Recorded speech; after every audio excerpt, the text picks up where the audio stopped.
I don't even know. I probably emptied my mag because that's what I'm trained to do, right? I just boom, boom, boom, boom, boom.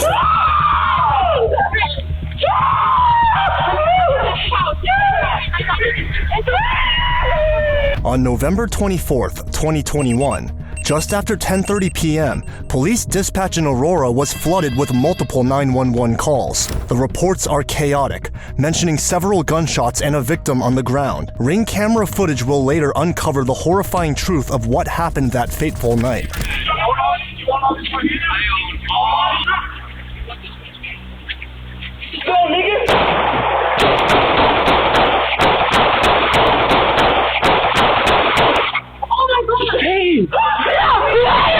You kidding me?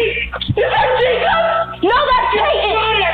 Get the fuck inside. Call the fuck. You kidding me? And at the center of this tragic moment, it was a police officer. You realize there's ring video that captures the whole thing. The whole thing's on video. What follows next is one of the most despicable cases of people who are supposed to do good, doing evil, I've ever witnessed. Right before the shooting happened, somebody says the N-word. You remember who says that? It definitely wasn't me. On that same night, the quiet of Thanksgiving Eve in Aurora, Colorado was shattered. Ring camera footage captured 36-year-old retired police officer Adam Holen confronting 17-year-old Peyton Blitstein and his friends after he had repeatedly seen them speeding through the neighborhood, a neighborhood he claimed to own. Adam would later say he only meant to speak with a parent about this issue, but the video tells another story.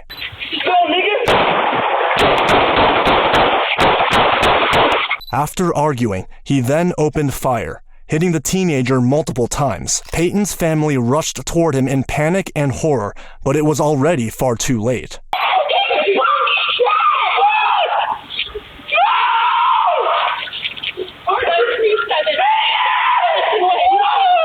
Bro.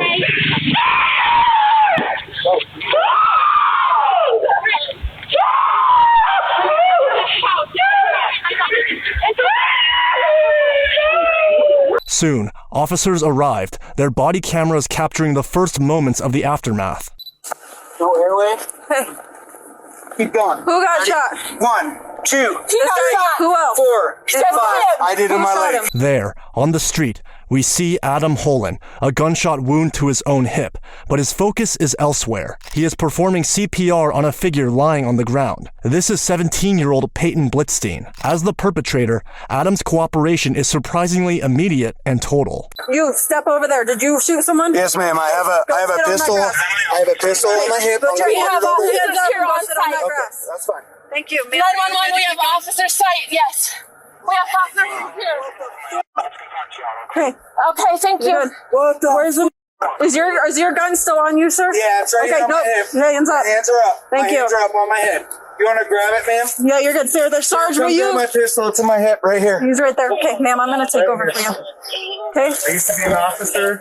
You got it. He surrenders his firearm without hesitation. It's a performance of a man who knows the drill, a man trying to establish from the very first second that he is on the same side as the responding officers. As paramedics rush to aid Peyton, Adam's concern seems to amplify. He urges them to focus on the teen, repeatedly insisting he's good, referring to his own injury. And then, other than the right cheek, you shot anywhere? I shot him right here. It went straight through my whole side. It hurts, man. I'm all right. I'm all right. Work on him, please. Please work on that guy. Cut from him, and then you can fall down to. I don't care. I'm good. I'm good, man. Work on that guy. Please help him. They're working it, man. As the paramedics attempt to revive Peyton, the officers on scene turn to the man who shot him as they need to understand what happened, and Adam is quite ready to tell them. All right, so Thanks, Manny. So this car's been racing through our neighborhood, man, non-stop. I've seen him during the day, I've seen him at night, just racing through. And so I confronted him, and I was like, why the fuck are you racing? And so this girl gets out of the driver's seat, and she runs up there. And she's like, why the f*** are you stopping me? Why are you yelling at me? And I'm like, you're racing through my neighborhood. I was like, I don't care if you're like, just slow down. I don't care. He's shot. So out of nowhere, 3 dudes get out of the car and they surround me. And I'm like, oh shit, shit's about to get real. And so, I mean, I'm obviously trained. I used to be a cop with Greenwood Village. I just retired like a week ago. And so I knew shit was about to go down. So I had my pistol at the low ready. And I was like, if shit goes down, I'm ready. This dude pulls the pistol to nowhere and just shoots me. And so I just opened fired with my pistol that I had on me. Adam immediately leans on his identity as a former cop, establishing his training, his familiarity with protocol. But then, he delivers a chilling detail with stunning casualness. I have a Smith & Wesson Shield 9mm, and I don't even know. I probably emptied my mag, because that's what I'm trained to do, right? I just boom, boom, boom, boom, boom. Shockingly, Adam describes this volley of fire not with guilt or shame, but with the clinical detachment of an after-action report. He then effortlessly shifts into a performance of shock and disbelief, as if the entire violent sequence had happened to him. You had your pistol out before he had his pistol out? Holy shit. I had my pistol at low ready because all 3 dudes jump out of this car and they're all flexing on me. And I pull my pistol in at low ready. They didn't even see it. And I just had it at low ready, which I've done plenty of times on traffic stops. I just have my pistol. I never know. Right. This dude comes out, presents his pistol at me, and I'm like, oh. I had my pistol at my side. Oh my God. He just raises it and shoots me. As soon as I got hit and he fires that shot, I just emptied my rounds on him. Which one shot you? What's that? One shot you. He shot me right there. Yeah? Okay. So he shoots me and I just, oh my God. Where'd everyone else go? Holy shit, they all went into this house. There was like 6 of them. 3 others in the car. All right. There was a female and at least 3 other males besides him that went in that house right there. Okay. Holy shit. You said that there's Wow. total Holy shit. All right. I'm just worried about this shit. Wow. You're kidding me. The blame is already being subtly shifted onto Peyton and his friends. EMS crews did everything they could that night, racing Peyton to Parker Adventist Hospital in critical condition. But the damage was overwhelming. The teenager didn't make it. The shooter, 36-year-old Adam Holen, a newly retired officer from Greenwood Village, was also taken in with a single gunshot wound to his right hip. From the moment he spoke to the police, Adam insisted this was self-defense, and the whole incident, he claimed, started over something as ordinary as speeding. According to him, he'd watched a red car, the one carrying Peyton and his friends, tear through his Aurora neighborhood over and over. He said he'd even warned them before to no avail. And soon, that frustration turned into something irreversible. For the investigators, the real question became, who escalated it? And did a retired officer's urge to play enforcer over a traffic complaint turn a teachable moment into a tragedy? After a few days in the hospital, Adam Holen was released, not to freedom, but into an interrogation room. And what unfolds in that room is not just the story of a cold-blooded killer, but of a man whose actions, fueled by a sense of authority and impunity, spun wildly and fatally out of control. Go ahead and have a seat over there. And you don't have anything on you, right? Just while we're in police you don't have a gun or anything like that? And that is absolutely it. Okay. Feel free to go at me down or anything. We just gotta no, I absolutely understand. Absolutely. From the moment he sits down, Holen's strategy is clear. He's not just a suspect, he's a fellow cop, a retired officer who understands the pressures of the job. He's polite, compliant, and eager to establish rapport. The detective reads him his rights, and Holen waves them away, confident in his ability to control the narrative. You had a couple of days to have the incident kind of run or sink in and take you able to process things that are going on. So I'd like to get, your story, what happened, of course, that night. So, all right, I'll start from the top. When I first noticed the red, I think it was a coupe. I think it was 2-door, possibly 4-door. So I'm driving home from my mom's house. My sister just got in from Arizona, went and visited her. As soon as I turned on to Gun Club, going south from Quincy, okay, at that new intersection, about 200 yards or so going southbound on Gun Club, it merges to one lane. This car flying down. I see his headlights. I'm like, he's going to cut me off. Sure enough, almost hits me. Okay. And as that happens, I was like, I recognized the car. I was like, that's the car that's been speeding through our neighborhood. Night, day, doesn't matter. Kids outside, hockey, rollerblading, whatever, still speeds. Okay. I've asked him before, stop. Speeding through this neighborhood. There's kids. You guys are going to hurt somebody. Okay. Nothing more than that. Okay. So after he cuts me off, I see him turning left onto Shenango, which is into my neighborhood. So I'm going home. I do the same thing. As he's pulling into Shenango, screeching tires, still going fast, really fast, high rate of speed. 50 at least. Okay. Enough to make the tires screech when he's turning. I turn, I'm going home. I'm like, oh, they must live in here because they're turning in here.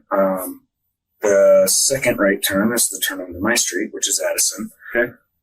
As I'm turning onto Shenango, I see him turn onto Addison quickly, also hearing their tires screech. They stop, I don't know, it was probably 3 or 4 houses down on the right. They stop right in the middle of the street. Okay. Male driver gets out. A female passenger gets out front passenger side, and they start walking up to the house. And I drove by slowly. I stopped my car on the side close to their car, and I rolled down my window. I was like, stop speeding through this neighborhood. There's kids. I don't remember exactly what I said, but I said something like that. And I was a little upset. I was yelling at them also because they're far away from me, but I told them before. Okay. He begins by painting a picture of the events leading up to that night. Peyton and his friends aren't just teens. In Holen's telling, they become a persistent nuisance, a red car that had been racing through his neighborhood. He claims he had warned them before, presenting himself as a reasonable man pushed to his limits. He's setting the stage, creating a justification for why he, a private citizen, felt compelled to take action. Who the f*** are you to tell me what to do? And so I was like, once they started talking to me, I realized they were pretty young. There's a good chance that they're teens. Mm-hmm. And I just thought, I'm going to go talk to that parent in that house, in that residence. Maybe they can talk to them before something happens. God forbid they run over a kid or something in the neighborhood. So as I get out of my truck, I come around the back. And as I come around the back, one of the guys that was in the car, they had stepped out. I think there was 2 males in the back. They had stepped out, and they were the ones saying, blah, blah, blah. Okay. Walked around my truck. I immediately saw one of the males had a pistol kind of in the row ready, but he wasn't quite pointing it at me, but kind of in my direction. And I just instantly was like, oh shit, went into cop mode because I'm an ex-cop. I resigned 2 weeks ago just because of the whole atmosphere, and my family just worked better for my family. Okay. So I instantly pulled the gun off of my hip and I presented at him. As soon as I do that, pow, I hear a gunshot and I saw the muzzle flash, and I returned fire on the male that had shot at me. According to Adam, he didn't want to confront the teens, but to find an adult at the house they stopped at. And as he rounded the back of his truck, he saw Peyton with the pistol in the low ready position.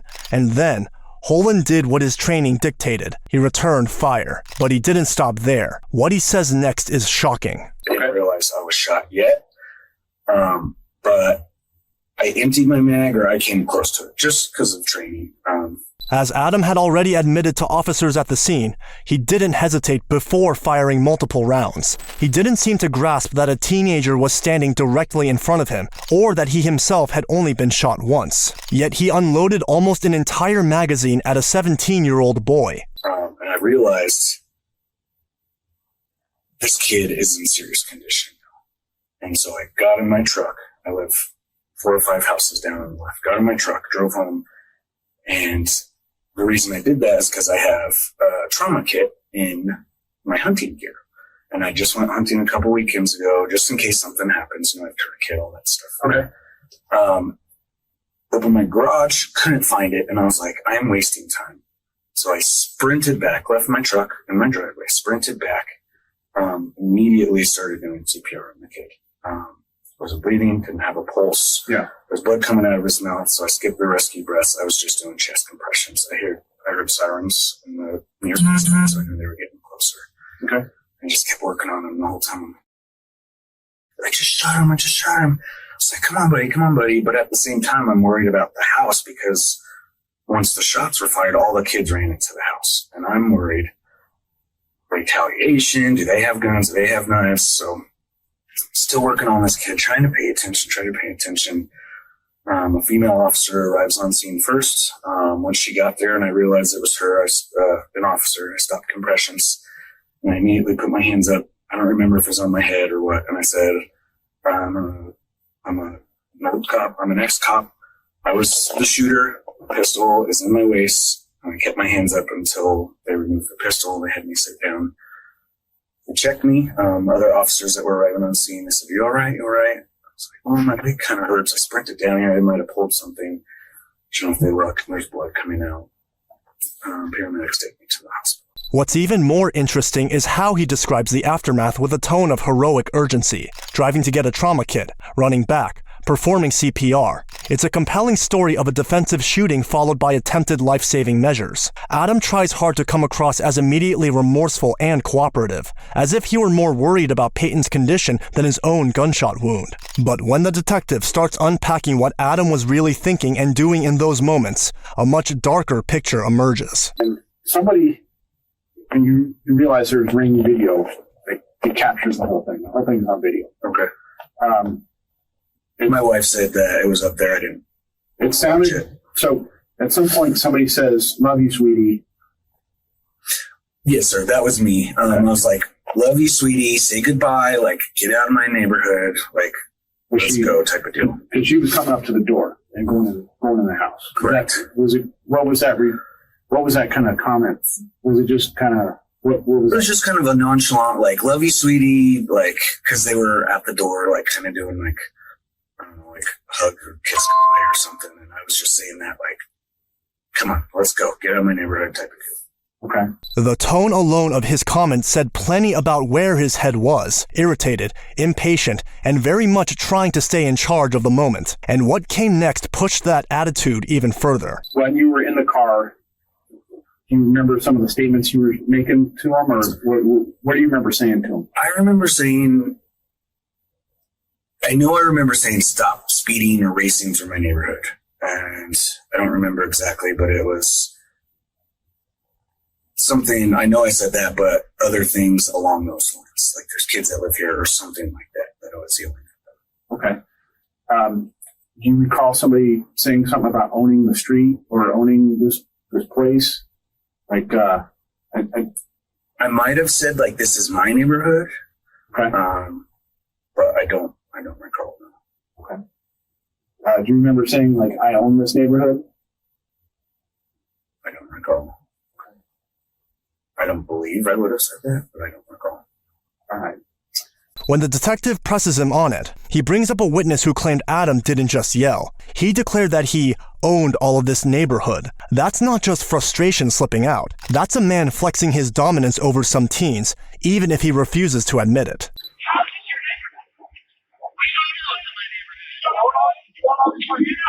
After the detective nudges him to be honest about what he said to the teens and Adam's reluctance to do so, the interrogation finally starts peeling back what actually happened that night. As I was getting out, the other two came out of the back.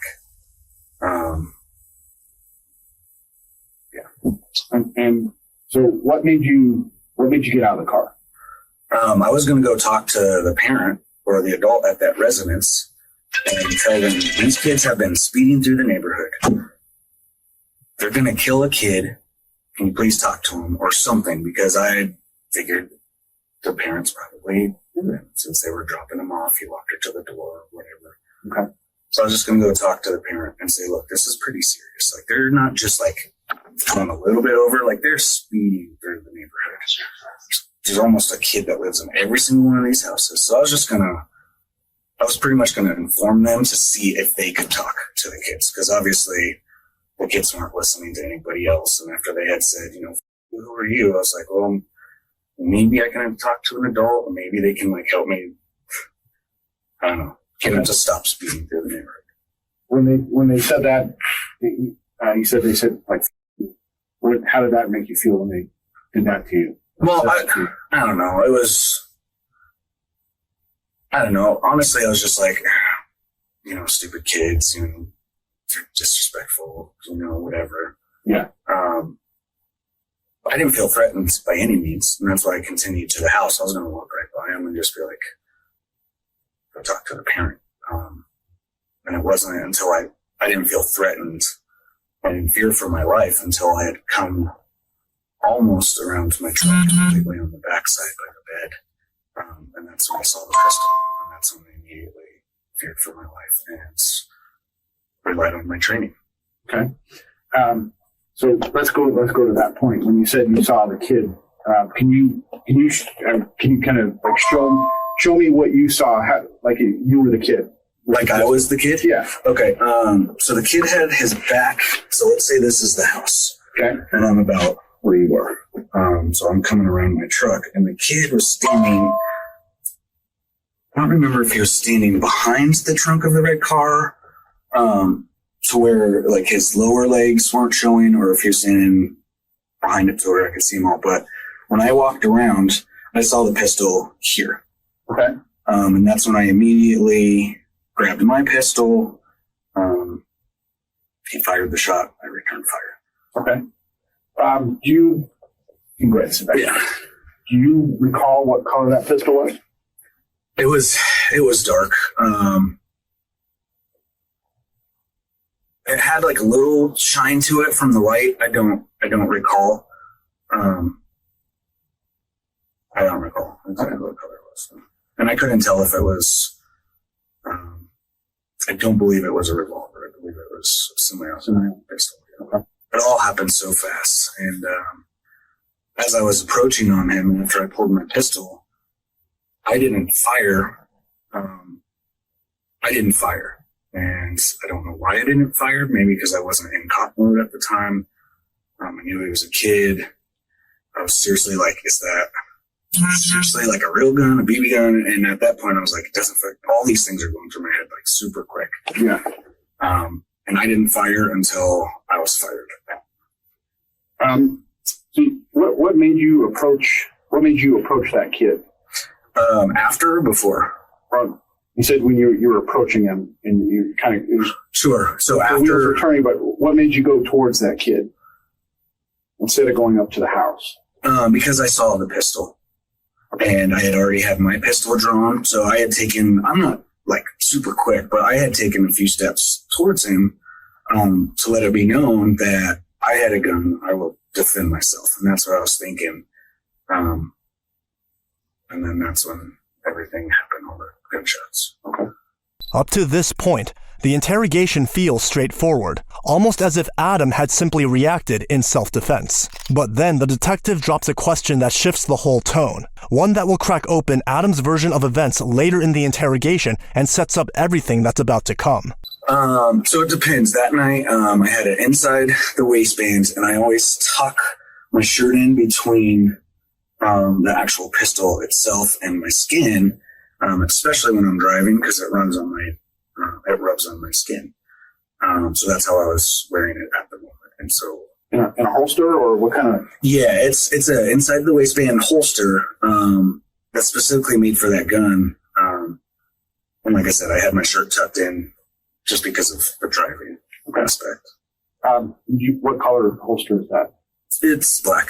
It's a black holster. Who makes it? I don't. So we searched your truck this morning, and there's the holster that's on the passenger seat. So when you got out of the truck, you had to have your gun in your hand because it wasn't in the holster. Is that a fair assessment, or? No, it was on my hip. It was in the passenger seat. The only thing I could think of is as I was going back to my house to get the med kit, I don't know, because I also had my phone on me, and I don't know where that is. I'm hoping it's in my truck. I also had that on me.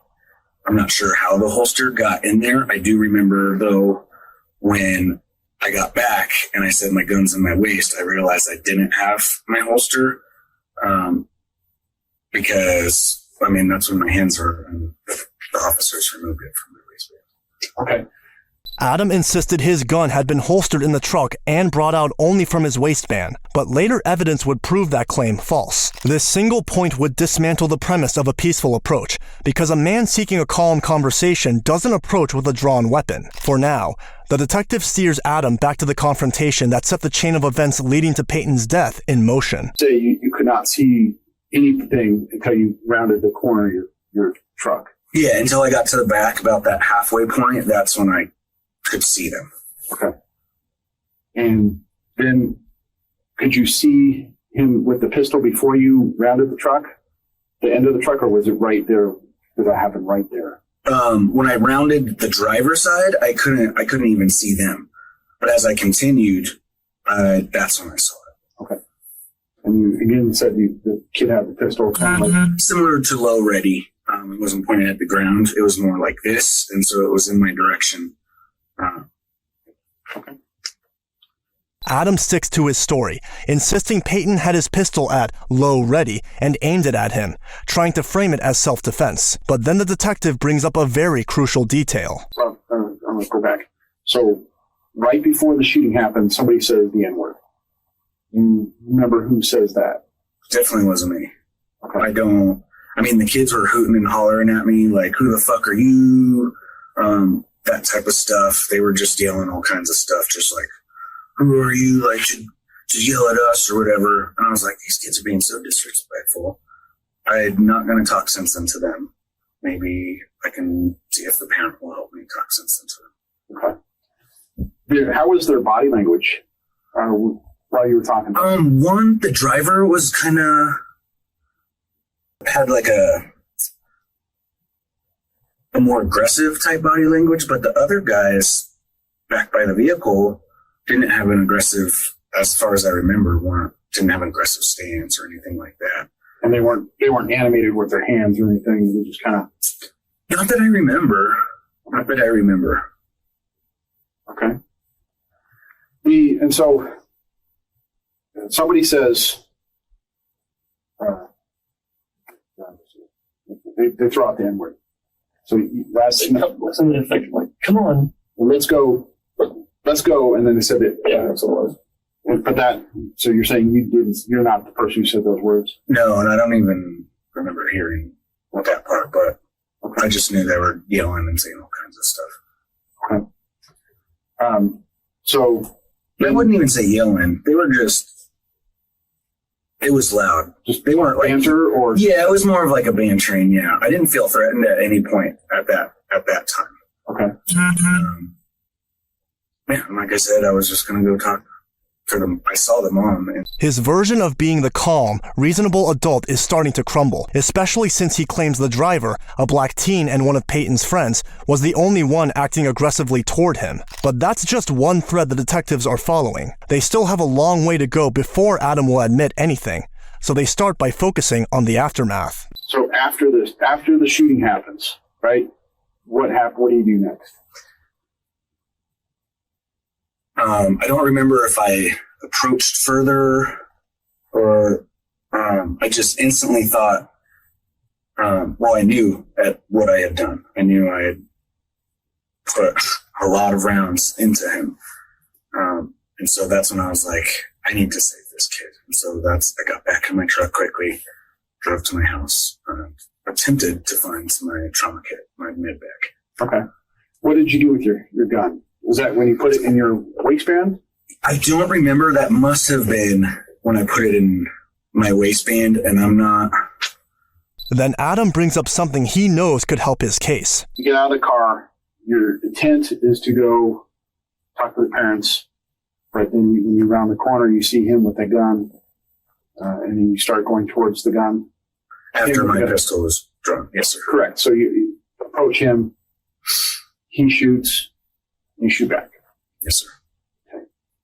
And how did you feel when you saw that the kid with the gun pointing, like this? How were you feeling at that point? Well, instantly I was like, what the fuck? Why does this kid have a gun? And then I was like, he's going to kill me with this. He's going to kill me. And I was thinking, like, after all the shootings that happened at the high schools and stuff with teenagers, I was like, this kid is going to kill me. And so I was very threatened for my life. Okay.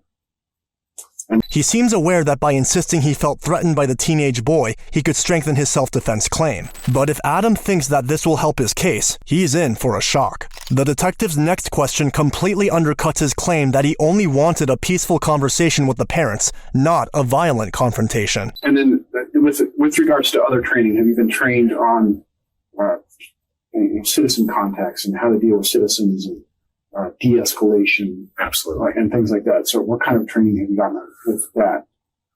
Hundreds of hours. I mean, every single month we would have pistol or firearms training. Sometimes it was pistol, sometimes it was rifle, sometimes it was both. And we would always have legal updates, and we always had de-escalation training. I'm CIT certified. I've been through that class. Lots of training on de-escalation. And that's, as a police officer, everybody I talk to on the street that's even slightly heated or upset, you have to de-escalate it, because one, you don't want it to escalate further, and two, you can't really talk to them until things are calm. Right. Lots of training on de-escalation. If Adam had all that training in de-escalation and knew the value of keeping situations calm, why did he let his instincts take over with Peyton? What was going through his mind that overrode everything he'd supposedly learned? It's hard to say in hindsight, but, was there any attempts made to kind of de-escalate this kind of situation with these kids, or? I don't remember. I know every time, based on my training, and my training absolutely took over. It was just muscle memory. I didn't think about it. I just did it.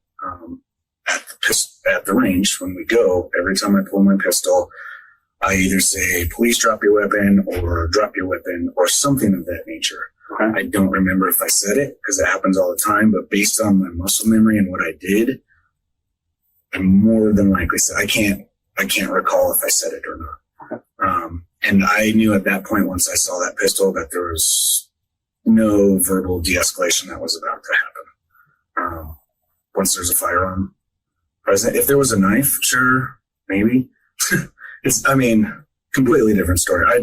I didn't have time to de-escalate. Okay.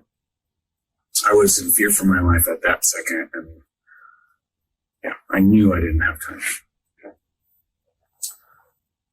For a moment, it seems Adam has dodged the question, blaming Peyton for pointing a pistol at him for why he didn't de-escalate. But the detective skillfully circles back, forcing him to confront the real issue of escalation. And in that moment, he asks Holen the most damning question of all. How come you just didn't drive home? Well, after he pointed the gun at me?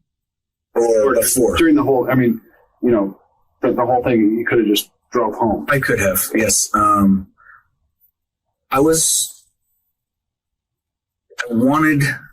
want to talk to them as many times as I can to stop speeding in the neighborhood, and maybe they would get it through their heads. I don't know. I didn't drive home because I was just going to say something to them, slow down, roll down my window, or roll back up my window, drive home or something. Yeah. I thought in my head, if I do that, maybe they'll come by my house, break a window, egg my house, something like that. And so I was like, I'm going to go talk to this parent. After they had said, who are you? And I was like, I'm not getting through to them. Maybe their parent will help. Okay. But I didn't drive home. One, because I wanted to stop. I want them to stop speeding through the neighborhood.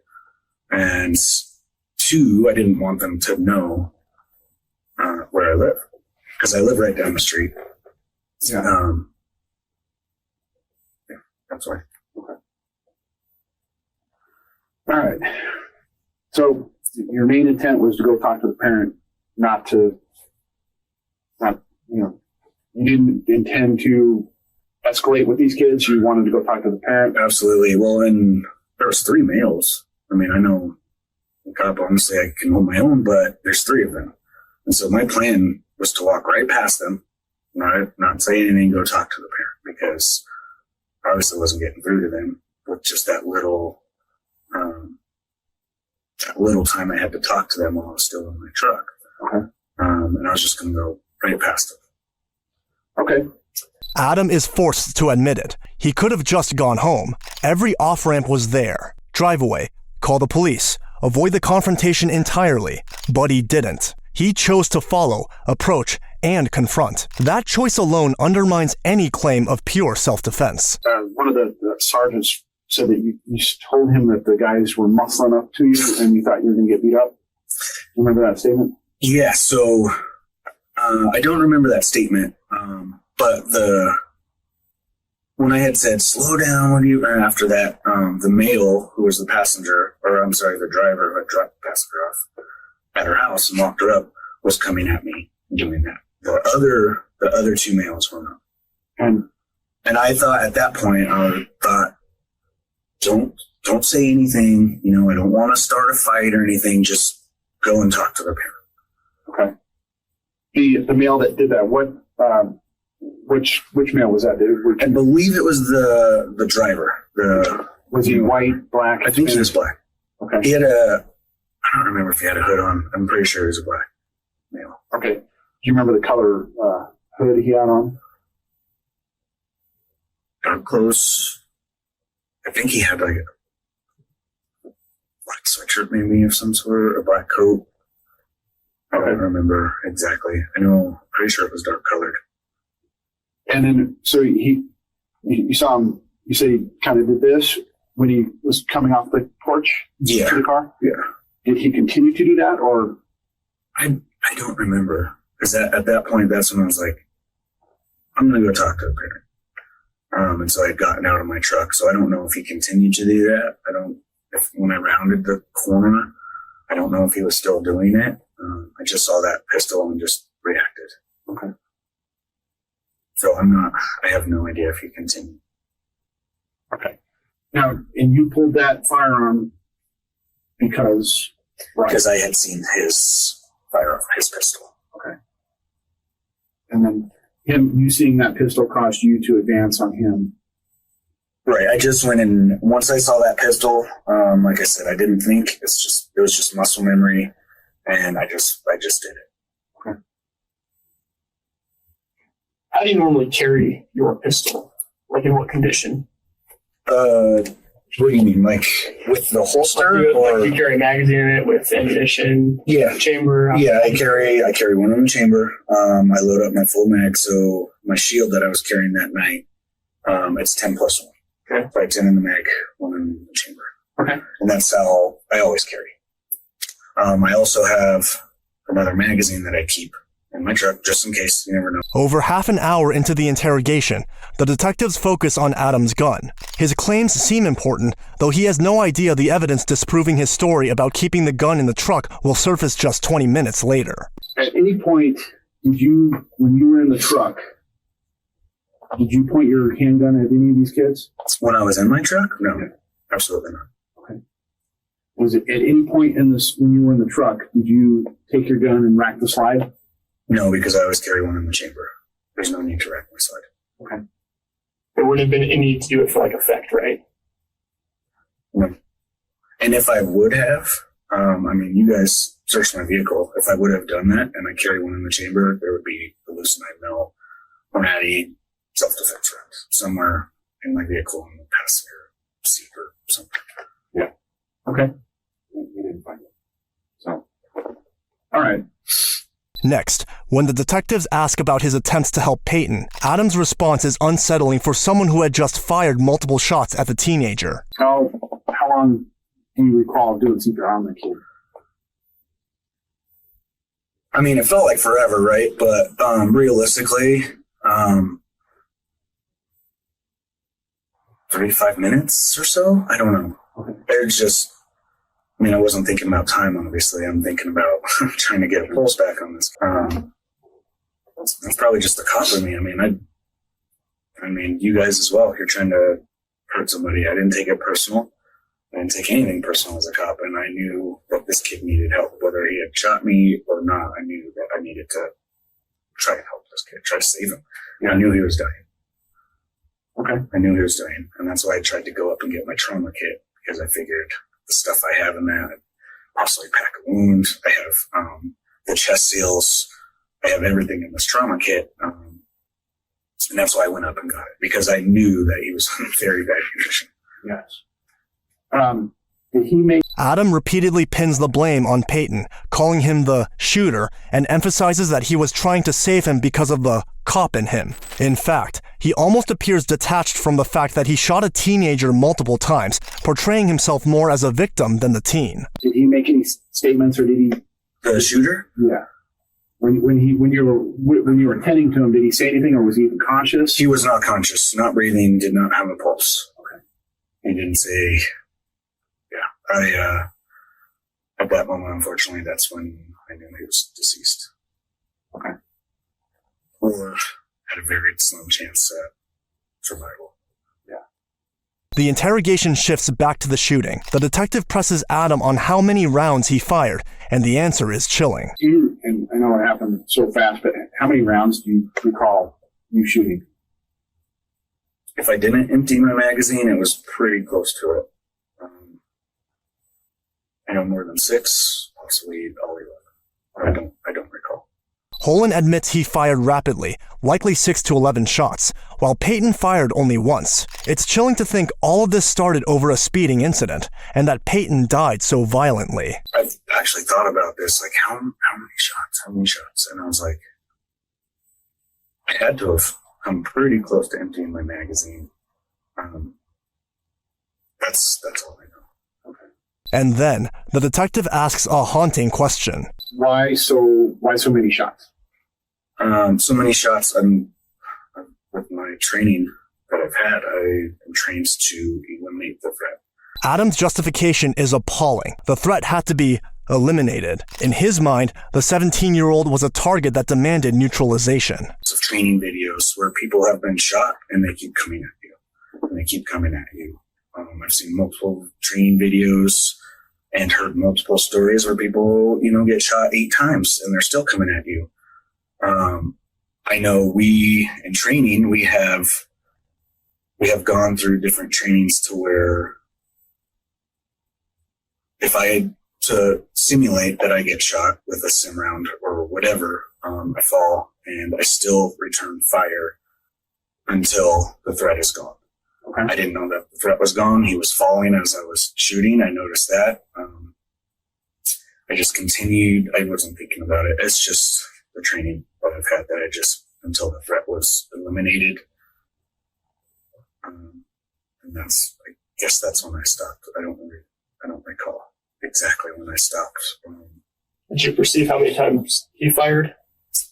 Pretty sure he only fired once. Once I heard that shot, I just grabbed my pistol and returned fire, and I don't think he got another shot off. He could have. I'm not sure. If he did, he missed me. God, I could have gone into the house. There's kids that live right across the street. I believe he only took one shot. Okay. Well, do you mind if I look at your statement here? Not at all. It's here that the gap between a civilian's idea of self-defense and a trained officer's eliminate the threat mindset becomes terrifyingly clear. The detectives then ask whether he tried to handle the speeding issue through proper legal channels before it escalated into tragedy. With the complaints about speeding and things with that nature, have you made any reports to the police about it, or made any complaints to like the Aurora, what's that? Access Aurora, or have you made any online reporting anything? I haven't. There was a bunch of criminal mischief that was going on in my neighborhood, and my neighbors came to me, and because they knew I was a cop, and they're like, "Is there any way you can try to get an extra patrol or something?" And I asked that, and we never got it. On the 4th of July, actually, one of my cop friends that works for Hugo County Marshal, he was at my house, and he almost got in an altercation with them because we were playing cornhole, and they kept flying by more than once. And the same girl, the same house, same vehicle. Car? Same vehicle. Okay. 4th of July this year too, right? The 4th of July this year. And he said, "Does this happen all the time?" I was like, "Yeah." I was like, "Should I report it?" I was like, "The last time I asked for an extra patrol, I know they're busy. I mean, I know you guys have your hands full." And I was like, "The last time, I don't know. I don't even know if it's worth requesting. I don't know. I never did, though. Okay. To answer your question. Do you remember on that 4th of July incident who was driving that red car? I don't know if it was exactly him. Did you estimate the amount of times you've seen them speed through the neighborhood? 5 or 6. Okay. Somewhere around there. I know it's less than 10, but they ride around a handful of times. Okay. And that's why I figured they don't live there. They're probably just, dropping her off and going somewhere. Instead of pursuing the speeding teens through proper channels, Adam gave up and decided to handle it himself. Had he insisted on something like a patrol car in the neighborhood to resolve this matter, perhaps this tragedy could have been avoided. After gathering all these details from Adam, the detectives decide it's time to present the evidence, and the strongest piece they bring completely contradicts his claim about keeping his gun holstered in the truck from 20 minutes earlier. So one of the kids says that you pointed a gun at him while you were in the cab. So, and that's what this is, this is kind of like the crux of this whole case. So, Absolutely. I really want to hash what happened in that cab when you were talking to him, through the window. Sure. I don't remember if my light was on or off. But I rolled down the window and I yelled, "Stop speeding through our neighborhood." Yeah. And I wasn't doing anything in the cab.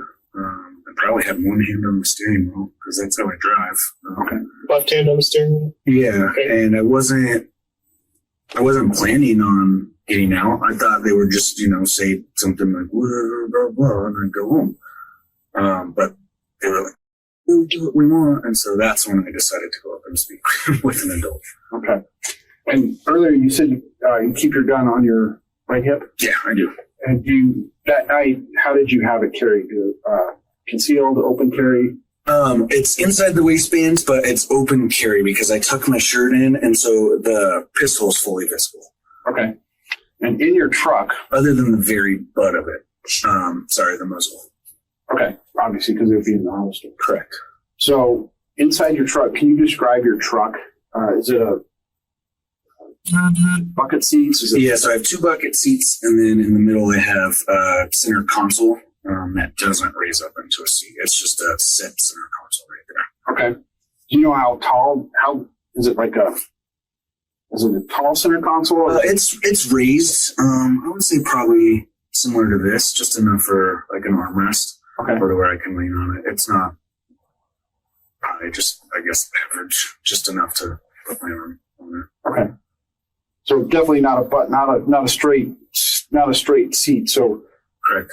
If somebody looking from this side, they'd see the center console. Yeah, absolutely. Yeah, because the seat sits lower than the center console. Yes, sir. Okay. So at any point in time when you're sitting in the cab, did you ever pull your gun out? Absolutely not. Okay. And understand this is all on video, right? Correct. There's no reason for me to pull it in the cab. Okay. Yeah. And at any point in time, did you rack? We already covered this, but did you rack the handgun in your truck? No.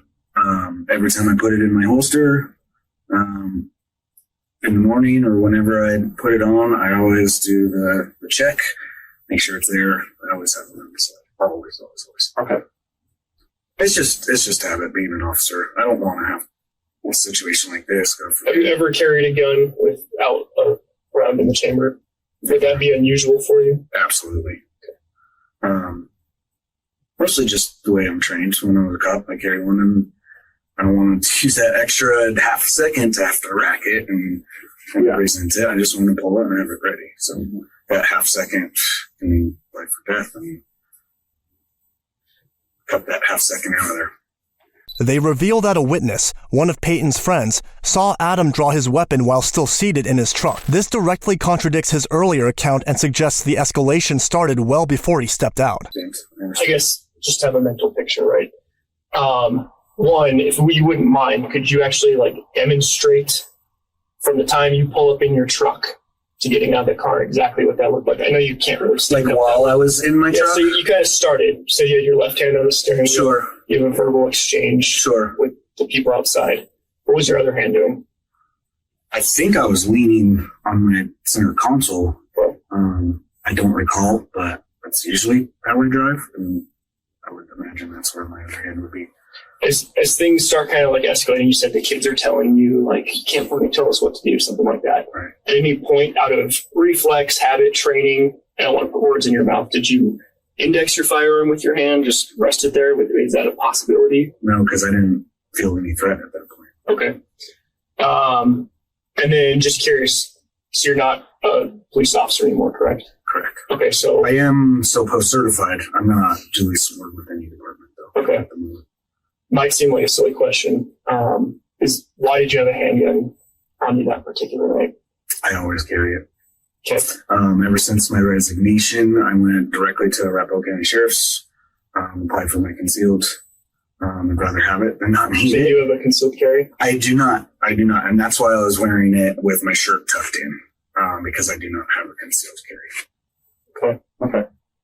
So also, so it was exposed, so somebody could actually see, if you were walking around, somebody would see that you had a handgun. Oh, absolutely. And I'm always checking when I'm at Walmart or something that, I don't want, when I was a cop, I didn't ever want anybody to see it. So I was always checking because when my shirt is up, it is visible. Absolutely. Is it possible when you were having an interaction with any of these people that they could see into your car, right? Is that accurate? Yeah, they could see it in my car. My truck sits high. I have a lift on it and I have the oversized tires. I mean, it's not like a giant truck, but it is a bigger truck and sits high. So I was looking down at them. Do you think that it's On possible? level, I guess, when they were up on the walkway of the house. Is it possible that any of those people would have been able to see that gun inside of the car, even though it's just sitting on your hip? Not unless they came directly up to the window, and even that, the center console sits high, and I have my seatbelt. I mean, there's like that much room in between my side hip and the center console. I frequently scratch my gun. Look at my truck, there's some scratches right here on the side. Yeah, there's no way that they could have seen it. Even the only way they could have seen it is if they came up to my vehicle, stepped on the side step, and looked into my truck. That would be the only way that they could see that firearm on my hip. And did that ever happen? Okay. The closest, as far as I recall, the closest they got was the rear end of that red vehicle. Yeah. And the video confirms that. Okay. Yeah, and they stayed there, and they didn't advance on me. I didn't feel threatened at all. I didn't feel any threat whatsoever until I rounded the back of my truck and saw his firearm. And he didn't pull it out of anything. He already had it in his hand. Okay. And I felt that might be why I got shot first, because he just did something like this where I have to reach, pull it up. I don't know. I just keep trying to run it through my head, and it just happens so fast. Do you remember any statements? I know we kind of already asked it, but is there anything in your head that stands out? Adam continued to insist his gun stayed holstered, and the interrogation ended here. But the witness report told a very different story. An armed, angry man, gun already in hand, turning a verbal dispute into a fatal shooting. On top of that, Ring camera footage showed him exiting his truck and approaching the passenger side of the car, raising his gun first. Peyton responded by raising his own firearm and firing a single shot, after which Adam fired multiple rounds in return. Investigators concluded that Adam was the aggressor and noted he could have left the scene at any point before the shooting. Based on this, police charged him with second-degree murder, felony menacing, and prohibited use of a weapon. On July 11, 2024, a jury found him guilty of the lesser charge of manslaughter rather than second-degree murder. He was acquitted of felony menacing and sentenced to 2 years in prison, followed by 3 years of mandatory parole. Was this a fair sentence? What do you think? If you enjoyed our production and how we explained this case, please consider subscribing, as it helps us out a ton. I'll see you next time.